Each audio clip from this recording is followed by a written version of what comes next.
Next question है the angle. Hello everyone. तो चलिए आज हम लोग अगला क्वेश्चन करते हैं। क्वेश्चन क्या कहता है, द मैग्नेटिक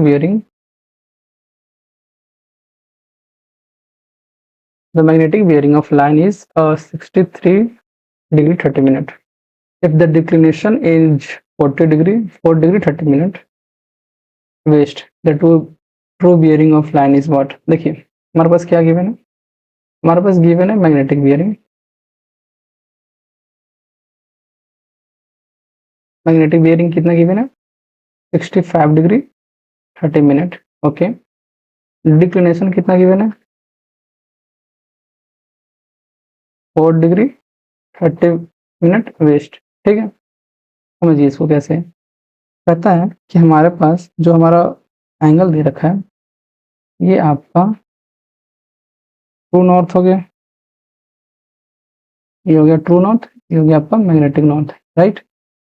अब बता रहा है कि मैग्नेटिक नॉर्थ से आपका जो एंगल बन रहा है वो कितना बन रहा है, 65 डिग्री 30 मिनट, राइट। और डिक्लिनेशन कितना है आपके पास, 4 डिग्री 30 मिनट। ठीक है, तो आपसे पूछा है ट्रू बियरिंग क्या होगा। तो ट्रू बियरिंग क्या होता है, ट्रू नॉर्थ से कितना एंगल बना रहा है। तो सपोज ये लाइन ओ ए है, तो ओ ए लाइन ट्रू नॉर्थ से कितना एंगल बना रहा है, इन दोनों को सब्ट्रैक्ट कर देंगे, हमारे पास कितना जगह 61 डिग्री। इंटीजर टाइप था, 61 इज द करेक्ट आंसर। इसका एक शॉर्टकट ट्रिक क्या है, देखते हैं उसको, और इजीली आप उसको अप्लाई कर सकते हो शॉर्टकट ट्रिक को। वो ट्रिक क्या है, देखिए आप बस जब भी आपको ट्रू बियरिंग पूछे,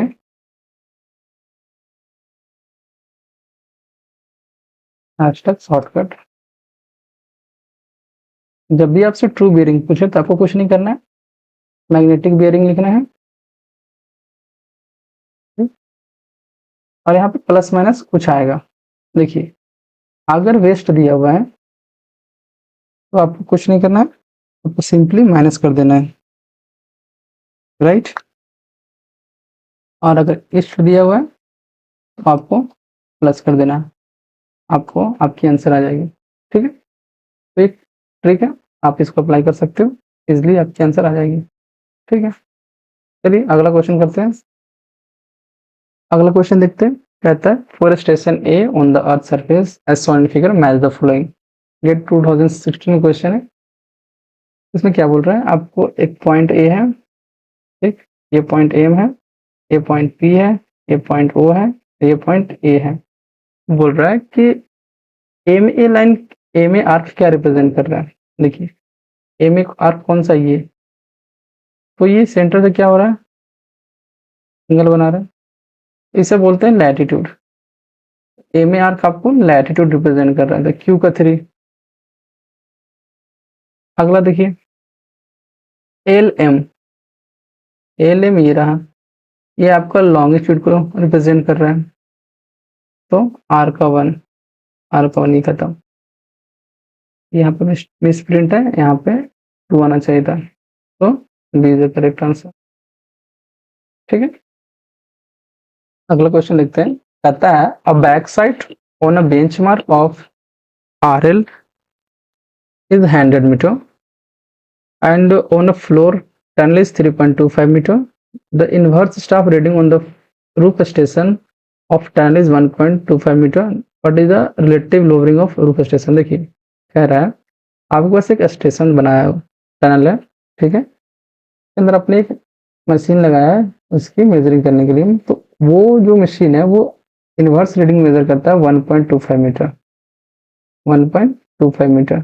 ठीक है, और ये जो वर्टिकल वर्टिकल कितना मेजर करता है, वर्टिकल में मेजर करता है आपके पास 3.25 मीटर, वर्टिकल में 3.25 मेजर किया और इनवर्स में 1.25 मेजर किया, और ये इनिशियली 100 मीटर पे था। तो बताइए उसका अपर पॉइंट जो है, ये अपर लेयर, वो कितने, उसका एलिवेशन क्या होगा। सिंपल है, ऑलरेडी 100 पे था, 3.25 और इसका रीडिंग आ रहा है 1.25 इनवर्स रीडिंग आ रहा है, 1.25 स्क्वायर कर दीजिए, तो आपके पास आंसर क्या आ जाएगा? 105 104.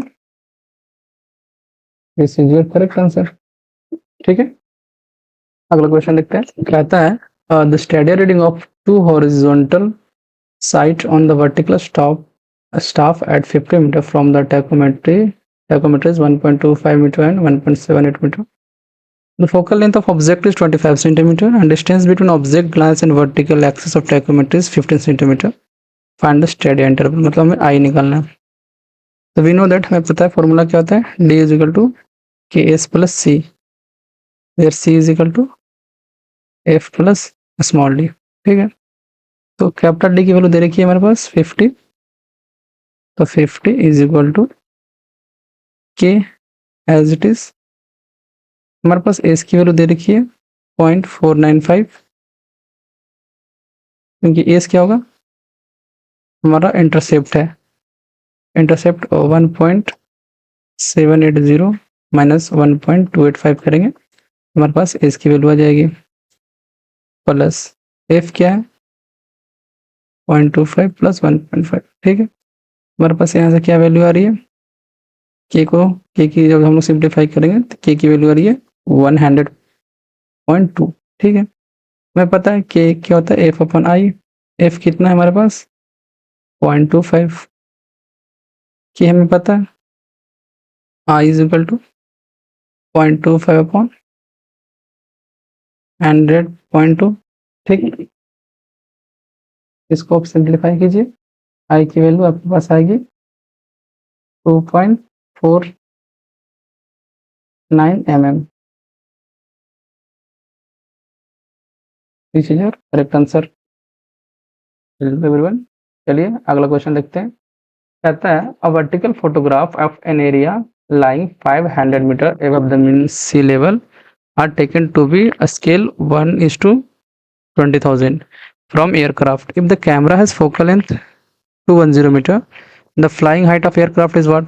हमें पता है क्या, scale is equal to F upon capital H minus small H. Scale कितना दे रखा है 1/20,000, फोकल लेंथ कितना दे रखा है 210 mm, तो इसको मीटर में कन्वर्ट करेंगे तो कितना हो जाएगा 0.2 मीटर, ये मीटर में आ गया। और कैपिटल एच हमें निकालना है, स्मॉल एच की वैल्यू दे रखी है 500, सिंप्लीफाई कीजिए, एच की वैल्यू आपके पास आ जाएगी 4700 मीटर। सिंपल क्वेश्चन था, इजी था, बस आपको फॉर्मूला पता होना चाहिए, scale is equal to small F upon capital H minus small H. ठीक है, क्या बोल रहा है, एक आपके पास रेगुलर हेक्सागन है, पहले पर रेगुलर हेक्सागन बना लेते हैं।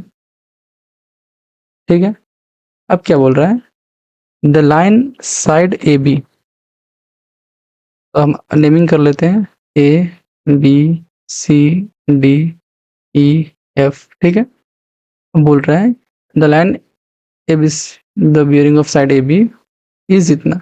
देखिए ये हमारा लाइन ए बी है, इसमें क्या बता रहा है कि ए बी का जो बियरिंग एंगल है वो दे रखा है हमारे पास, कितना दे रखा है 50 डिग्री एंड 10 मिनट ईस्ट।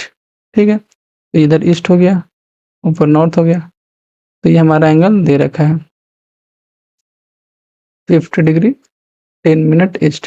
ठीक है, अब क्या बोल रहा है, if the station C is easterly from B, सही है, स्टेशन सी क्या है, बी से ईस्ट साइड में है, तो बताइए बी सी का होल सेल बियरिंग क्या होगा, मतलब डब्ल्यू सी बी क्या होगा। देखिए आपको पता होगा, हम लोग पढ़े हैं क्लास 12th में, बेसिक मैथ है, एक हेक्सागन का इंटरनल एंगल कितना होता है, इंटरनल एंगल ऑफ हेक्सागन क्या होता है, तो हमारे पास ए बी सी एंगल कितना हो जाएगा 120 डिग्री, ये तो बेसिक क्वेश्चन है। अब ए बी सी एंगल कितना है 120 डिग्री, तो हमारे पास हमें क्या निकालना है, होल सेल बियरिंग तो निकालना है, मतलब अगर ये वर्टिकल एंगल मैंने एन नेम कर दिया, तो हमें क्या निकालना है एक्चुअली एन बी सी, मैं होल सेल बियरिंग निकालना, एक second wait a minute, wholesale bearing निकालनी है तो हमारा एनबीसी एंगल क्या हो जाएगा 120 डिग्री माइनस 50 डिग्री 10 मिनट। इसको जब सॉल्व कीजिएगा तब आपके पास क्या वैल्यू आ रही है 69 डिग्री एंड 50 मिनट 0 सेकेंड। तो डी इज करेक्ट आंसर। यहाँ पे एक प्रॉपर्टी क्या लगी internal angle of regular hexagon कितना होता है 120 डिग्री। यदि आपको ये पता था कि ये एंगल 120 डिग्री होती है तो आप इजिली इसको निकाल सकते थे। ठीक है, चलिए अगला क्वेश्चन करते हैं। काफ़ी इजी क्वेश्चन है। अगर आपको एरर का फॉर्मूला पता है तो आप इसको इजीली टैकल कर सकते हैं। एरर क्या होता है error is equal to error of 1 का स्क्वायर प्लस एरर ऑफ 2 का स्क्वायर प्लस एरर ऑफ 3 का स्क्वायर S1 नेट एरर आता है। ठीक है, आपके पास वैल्यू दे रखी थी, हमें क्या करना था एरर फाइंड करनी थी।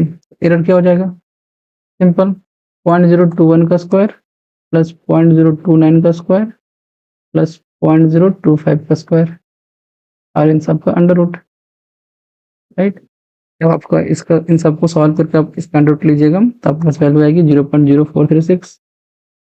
ठीक है, तो वही क्वेश्चन पूछ रखा था ये स्टैंडर्ड एरर क्या होगा इसका answer A for Agra is the correct answer.